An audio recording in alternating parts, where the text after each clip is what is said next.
Hey, church.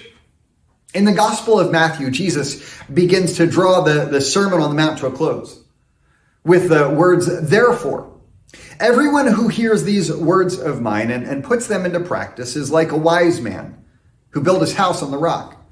The rains came down, the streams rose, the winds blew and beat against the house, yet it did not fall because it had its foundation on the rock. Years later, in a letter to a Jewish Christian community struggling through persecution, Jesus, his younger brother James, put it rather simply, do not merely listen to the word and so deceive yourselves, but do what it says. The focus, of course, in both is on practice. Not merely hearing or knowing, but doing. In Acts chapter 11, Barnabas had brought Paul to Antioch. And for a year, they taught the disciples there. And these disciples, they built their house on the rock. They didn't just soak up the knowledge, they lived it out. In verse 27, we're told, during this time, some prophets came down from Jerusalem to Antioch. One of them, named Agabus, stood up and through the Spirit predicted a severe famine would spread over the entire Roman world. This happened during the reign of Claudius. The disciples, as each one was able, decided to provide help for their brothers and sisters living in Judea. Now, Antioch was a part of the Roman world, meaning they too in Antioch would be impacted by the coming famine.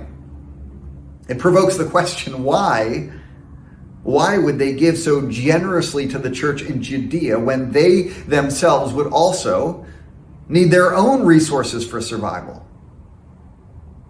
Now, one reason you could give is that because of the persecution they were facing, the church in Judea, they were already at the bottom of the socioeconomic ladder.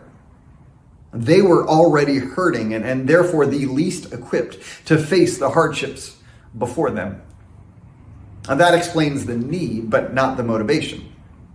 The motivation for the church in Antioch was the experience of God's incredible generosity toward them through the gift of Jesus. And through Jesus, an adoption into and an inheritance in the family of God.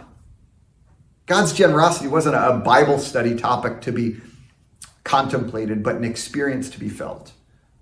It drove them to act, to practice. And that's what we see in the church in Antioch, practice. They weren't just growing in their understanding of the scriptures and the meaning of the gospel. They were putting their understanding into practice. A sacrificial giving is both an indication of embracing the gospel and the sign of spiritual growth in the gospel. I love this next part. This they did, sending their gifts to the elders by Barnabas and Saul. Why do I love this? Because of the context. In chapter 12, verse 1 says, it was about this time that King Herod arrested some who belonged to the church, intending to persecute them. He had James, the brother of John, put to death with the sword. When he saw that this met the approval among the Jews, he proceeded to seize Peter also. This happened during the festival of unleavened bread. After arresting him, he put him in prison, handing him over to be guarded by 4 squads of 4 soldiers each. Herod intended to bring him out for public trial after the Passover. Now, can't you picture how this played out back in Antioch? Somebody comes up to Paul and Barnabas. Hey, did you guys hear what's happening to the disciples in Jerusalem? And Barnabas responds, yeah, man, it's bad. It's real bad. And then the first kind of notices what they're doing. He asks, I see you guys got your bags packed. You're going on a journey. Where are you off to? Jerusalem. Wait, what? They were off to Jerusalem? I mean, they were giving sacrificially, and then on top of that, willing to ride into the heart of persecution at the time. To go back to a comment from last week, it's no wonder they were called Christians. They were doing exactly what Jesus did. He rode into the heart of it, and he offered himself generously as the greatest of all sacrifices. In the West, we often measure spiritual growth based on how much we know. And the Bible seems to show us is that maturity is measured in how obedient, how faithful we are in responding to what we know. What if every day we didn't go through our Bible reading plan, but submitted ourselves to a Bible obedience plan?